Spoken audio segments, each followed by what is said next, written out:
Praise the Lord. Greetings to you all in the name of our Lord and Savior Jesus Christ. Today's Bible verse, Paul's second letter to the Corinthians, chapter 12, verse 9. My grace is all you need, for my power is greatest when you are weak. ಪೌಲನು ಕೊರಿಂಥದವರಿಗೆ ಬರೆದ 2ನೇ ಪತ್ರಿಕೆ 12ನೇ ಅಧ್ಯಾಯ 9ನೇ ವಚನ. ನನ್ನ ಕೃಪೆಯೇ ನಿನಗೆ ಸಾಕು, ಬಲಹೀನತೆಯಲ್ಲಿಯೇ ಬಲವು ಪೂರ್ಣ ಸಾಧಕವಾಗುತ್ತದೆ. ಹೌದು, ಇಲ್ಲಿ ಪೌಲನು ಅನಾರೋಗ್ಯದಲ್ಲಿರುವಾಗ ಕರ್ತನನ್ನು ಬೇಡಿಕೊಳ್ಳುತ್ತಾ ಇದ್ದಾನೆ, ವಿಜ್ಞಾಪನೆ ಮಾಡಿಕೊಳ್ತಾ ಇದ್ದಾನೆ, ಪ್ರಾರ್ಥನೆ ಮಾಡಿಕೊಳ್ತಾ ಇದ್ದಾನೆ. ಅದಕ್ಕೆ ಕರ್ತನ ಉತ್ತರವೇ ಇವತ್ತಿನ ಈ ವಾಕ್ಯವಾಗಿದೆ. ಅವನು ಅನಾರೋಗ್ಯದ ನಿಮಿತ್ತವಾಗಿ ತಂದೆ ದೇವರಲ್ಲಿ ಬೇಡಿಕೊಳ್ಳುವಾಗ ದೇವರು ನನ್ನ ಕೃಪೆಯೇ ನಿನಗೆ ಸಾಕು, ಬಲಹೀನತೆಯಲ್ಲಿಯೇ ಬಲವು ಪೂರ್ಣ ಸಾಧಕವಾಗುತ್ತದೆ ಎನ್ನುವ ಉತ್ತರವನ್ನು ಕೊಡ್ತಾ ಇದ್ದಾರೆ ಪ್ರಿಯರೇ. ಹೌದು, ಯಾರು ಕರ್ತನಲ್ಲಿ ಬಲವನ್ನು ಹೊಂದುವರೋ ಅವರು ಭಾಗ್ಯವಂತರು. ಯಾರು ಕರ್ತನನ್ನು ತನ್ನ ಬಲವನ್ನಾಗಿಸಿಕೊಳ್ಳುವರೋ ಅವರು ಭಾಗ್ಯವಂತರು.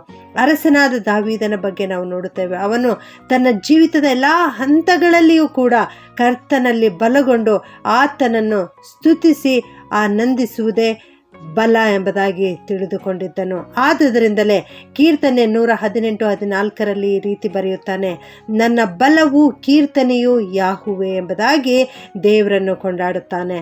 ನಾವು ಬಲಶಾಲಿಗಳಾಗಿ ಬಲದಲ್ಲಿ ಪೂರ್ಣರಾಗುವಂತೆ ಕರೆಯಲ್ಪಟ್ಟಿದ್ದೇವೆ ಪ್ರಿಯರೇ.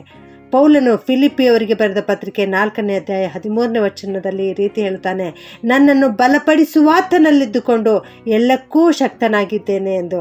ಹೌದು, ನಾವು ಕೂಡ ಇದೇ ವಾಕ್ಯವನ್ನು ಹೇಳುತ್ತಾ ಇರೋಣ.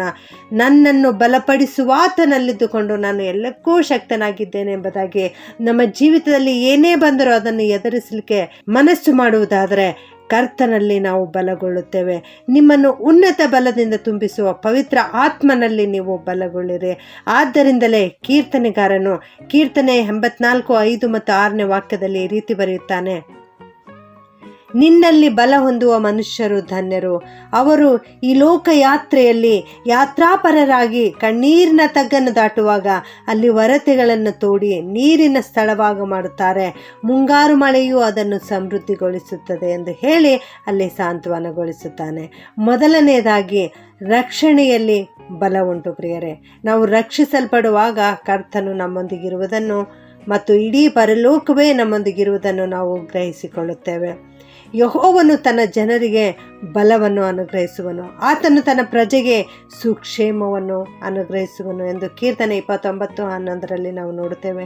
ಎರಡನೆಯದಾಗಿ ನಾವು ನೋಡುತ್ತೇವೆ, ಸತ್ಯವೇದದ ವಾಕ್ಯದಲ್ಲಿ ನಮಗೆ ಬಲ ಉಂಟು. ಮೊದಲನೆಯದಾಗಿ ರಕ್ಷಣೆಯಲ್ಲಿ ಬಲ ಉಂಟು, ಎರಡನೆಯದಾಗಿ ಸತ್ಯವೇದದ ವಾಕ್ಯದಲ್ಲಿ ನಮಗೆ ಬಲ ಉಂಟು. 2ನೇ ತಿಮೋತಿ 1ನೇ ಅಧ್ಯಾಯ 7ನೇ ವಚನದಲ್ಲಿ ನಾವು ನೋಡುತ್ತೇವೆ, ದೇವರು ನಮಗೆ ಕೊಟ್ಟಿರುವ ಆತ್ಮವು ಬಲ, ಪ್ರೀತಿ, ಶಿಕ್ಷಣಗಳ ಆತ್ಮವೇ ಹೊರತು ಹೇಡಿತನದ ಆತ್ಮವಲ್ಲ ಎಂಬುದಾಗಿ. ಹೌದು, ನಮ್ಮ ದೇವರು ಬಲದ ಆತ್ಮವನ್ನು ನಮಗೆ ಕೊಟ್ಟಿದ್ದಾರೆ.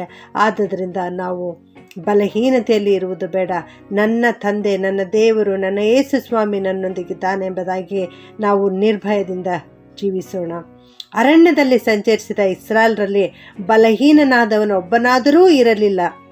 ಮೋಶೆಗೆ 120 ವರ್ಷ ವಯಸ್ಸಿನಲ್ಲಿಯೂ ಕೂಡ ಅವನ ಕಣ್ಣು ಮೊಬ್ಬಾಗಲಿಲ್ಲ, ಕಾಲುಗಳು ಹೀನವಾಗಲಿಲ್ಲ.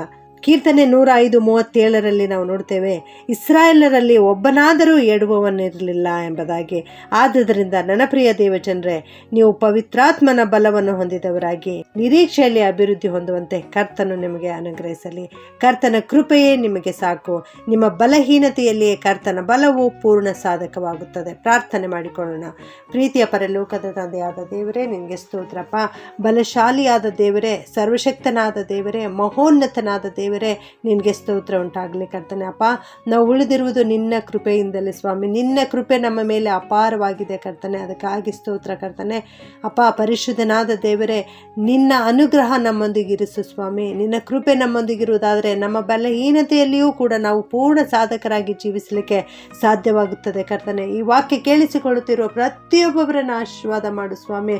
ಯಾರೆಲ್ಲ ದುಃಖದಲ್ಲಿ, ಕಣ್ಣೀರಿನಲ್ಲಿ, ಬಲಹೀನತೆಯಲ್ಲಿದ್ದಾರೋ ಅವರನ್ನು ಕರುಣಿಸು ಸ್ವಾಮಿ. ಅವರ ಮೇಲೆ ನಿನ್ನ ಕೃಪೆ ಸುರಿಸು. ಅನಾರೋಗ್ಯತೆಯಲ್ಲಿರುವವರನ್ನು ವಿಶೇಷವಾಗಿ ಮುಟ್ಟು ಕರ್ತನೆ, ಸ್ವಸ್ಥಪಡಿಸು. ನಿನ್ನ ಗಾಯವುಳ್ಳ ಹಸ್ತವನ್ನು ಅವರ ಕಡೆಗೆ ಚಾಚಿ ಅವರನ್ನು ಗುಣಪಡಿಸಬೇಕಾಗಿ ಯೇಸುವಿನ ನಾಮದಲ್ಲಿ ಬೇಡುತ್ತೇನೆ ತಂದೆಯೇ, ಆಮೆನ್.